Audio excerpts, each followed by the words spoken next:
تھا کہ جو میں جانتا ہوں وہ تم نہیں جانتے. ہاں مولا ٹھیک ہے, اب یہاں سے جنات ہٹاؤ.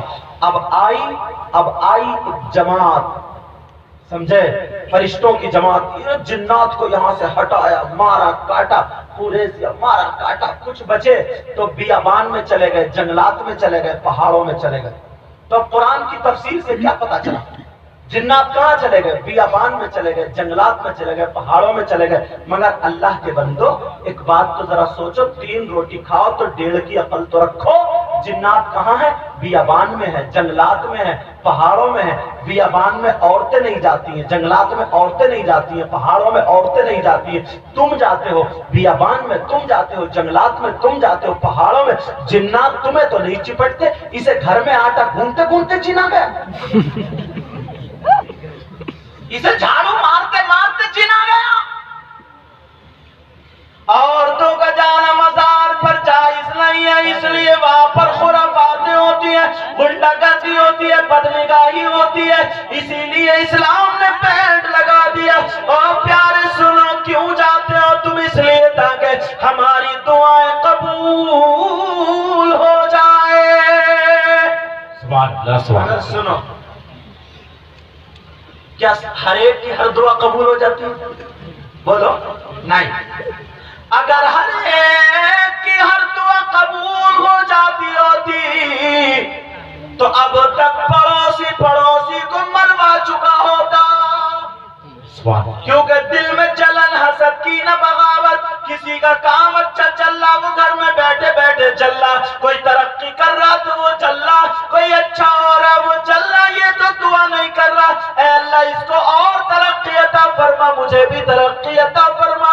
چلتا چلتا اتنا حسد بڑھ گیا, اتنا حسد بڑھ گیا, کہیں تھانے کچہری میں پھنسا دیا, لڑائی جھگڑے میں پھنسا دیا. کچھ نہیں ملا تو گنڈے تعویذ کرا دیے. سبحان اللہ, سبحان اللہ. اس میں پھنسا پڑا. میں پوچھنا چاہتا ہوں, کیا ہر ایک کی دعا ہر قبول ہوتی؟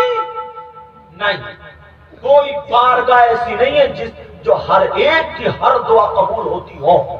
ہاں, ایک بارگاہ ایسی ہے, میں تمہیں آج اس بارگاہ کا ایڈریس بتانا چاہتا ہوں.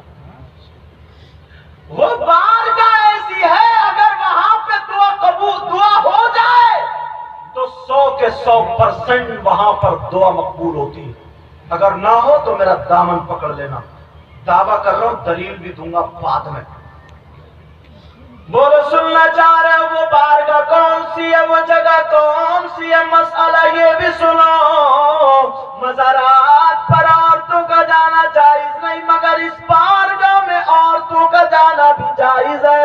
اللہ اللہ, وہ بارگاہ کون سی ہے جہاں پر دعا قبول ہو جاتی ہے 100%؟ اے لوگوں, میں تمہیں ایڈریس بتا رہا ہوں, سنبھل کے یاد کر لینا. لکھنے والوں لکھ لینا, دل کی تختی پہ نوٹ کر لینا. وہ بارگاہ کوئی اور نہیں ہے, وہ بارگاہ ہے تمہارے ماں اور باپ.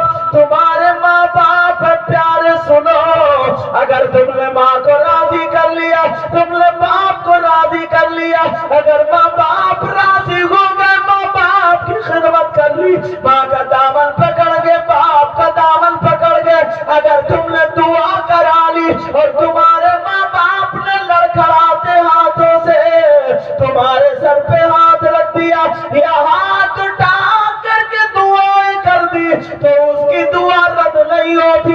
اس لیے یہ میں نہیں کہتا, بلکہ وہ نبی کہتے ہیں جس نبی کا تم کلمہ پڑھتے ہو. یہ وہ نبی کہتے ہیں جس نبی نے کہا جنت ہے تم نے دیکھی نہیں لیکن مان لیا, جس نبی نے کہا جہنم ہے تم نے دیکھی نہیں لیکن مان لیا, جس نبی نے کہا خدا ایک ہے تم نے مان لیا. وہی نبی کہتے ہیں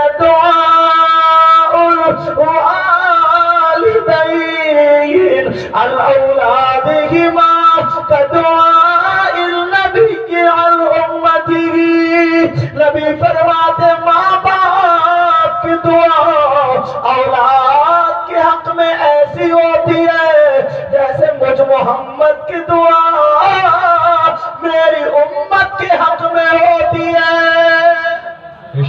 نعرے تکبیر, نعرے رسالت مسلک اعلی حضرت علماء اہل سنت جشن بغداد کانفرنس جشن دستار بندی نعرے تکبیر نعرے رسالت جو اصلی چیز ہے اس کو چھوڑے پڑے باپ کو بھی ستا رہا ہے ماں کو بھی ستا رہا ہے اور جلسے میں آ کے نعرے تکبیر نعرے رسالت گریبان پھاڑ لیا میرے کتنے ہی ہاتھ چوم لیو کسی پیر کے ذمہ داری سے بول رہا ہوں علماء بیٹھے کسی پیر کے کتنے ہاتھ چوم لیو اگر تمہارے ماں باپ ناراض ہیں میرے پیارو تمہارا کچھ بھی قبول نہیں ہو بے شک سبق پڑھا کر کے جا رہا ہوں اب تمہیں کس کو دیکھنا پڑے گا پہلے اپنے ماں باپ کو نئی نئی شادی ہوئی نئی شادی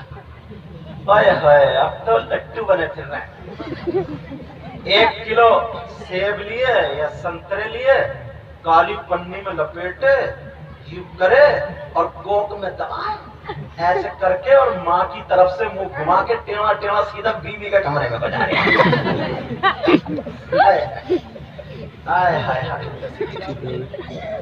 1 کلو کی کیا حیثیت ہوتی ہے پیارے تیری کیوں چھپا رہا تیری ماں تیرے کھانے سے جلتی ہوگی تیرا باپ جلتا ہوگا ارے وہ ماں تیرے کھانے سے جل سکتی ہے جس ماں نے اپنے منہ کا لقمہ دے دیا ہو وہ باپ تیرے کھانے سے جل سکتا ہو جس نے اب کماتے کماتے تیری خاطر اپنا لال خون کالا کر لیا ہو بول ارے وہ ماں تجھ سے جل سکتی ہے اپنے بیٹے سے جل سکتی ہے جس ماں نے 9 مہینے پیٹ میں رکھا کیسے کیسے برداشت تکلیفیں کی وہ ماں جب تو رات بھر روتا رہا کبھی تیرے ماں پاؤں داب رہی ہے کبھی ہاتھ داب رہی ہے کبھی پیٹ داب رہی ہے کبھی سر داب رہی ہے ماں تیری ڈاکٹر بن گئی ہے ڈھونڈ رہی ہے میرے لال کے درد کہاں ہو رہا پوری رات جس ماں نے ایک تیرے رونے کی چیخ پر نیند قربان کر دی ہو آج تیرے 1 کلو سیب سے جل سکتی ہے کیا ماں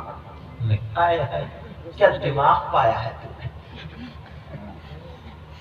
پیارے جلسے میں آیا کرو تو سبق لے کے جایا کرو میں بھی اگر چاہوں نا تو میں شفاعت کی حدیث سنا کے ہر 2 منٹ پر خدا کے نعرے لگا سکتا ہوں نعرے لگوا سکتا ہوں مگر نہیں چاہتا یہ ہوں تم اتنے پیارے ہو گاؤں والے میں نمازیں پڑھنے گئے نا مسجد اتنے پیارے علماء طبیعت خوش ہو گئی کہ تمہارے گھروں میں نبی کی زندگی کی جو روشنی ہے وہ ڈالتا چلا جائے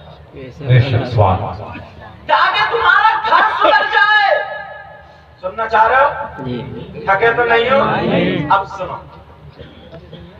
حدیث سنو اللہ کے رسول صلی اللہ تعالی علیہ وسلم نے ارشاد فرمایا بہت پیاری حدیث سنو گے مزہ آئے گا کیا صحابہ کرام کے درمیان کیونکہ یہ وقت ایسا ہے اگر 10 لوگ ہیں تو 5 تو بیمار ہیں بولو ہے نہیں کتنی بیماریاں کمائیوں میں برکتیں نہیں سب کماتے کماتے کماتے کماتے کماتے کماتے بوڑھے ہو گئے بیٹیاں جوان ہو گئی شادی کے لیے کہاں سے لائیں سنو اللہ کے رسول نے ارشاد فرمایا میرے جانساروں کلمہ پڑھنے والوں میرے جانے والوں نبی نے ارشاد فرمایا او میرے غلاموں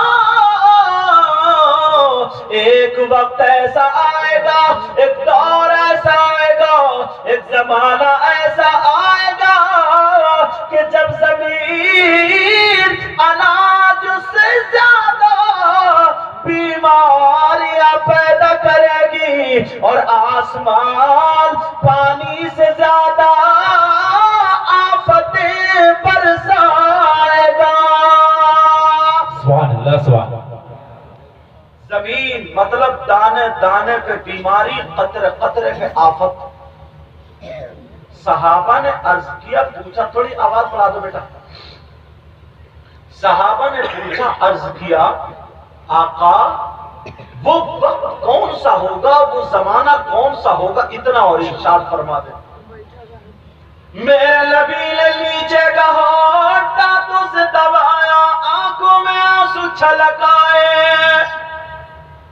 نبی بیان فرماتے ہیں وہ زمانہ، میرے صحابہ سنو، وہ زمانہ وہ ہوگا، وہ وقت وہ ہوگا، وہ دور وہ ہوگا جب مرد اور عورتیں بے پردگی کرتے کرتے، بے حیائی کرتے کرتے گھروں سے اندر سے باہر میدان میں آ جائیں گے، اور اس فیشن کو، اس بے پردگی کو، اس بے حیائی کو اچھا جانا جانے لگے گا۔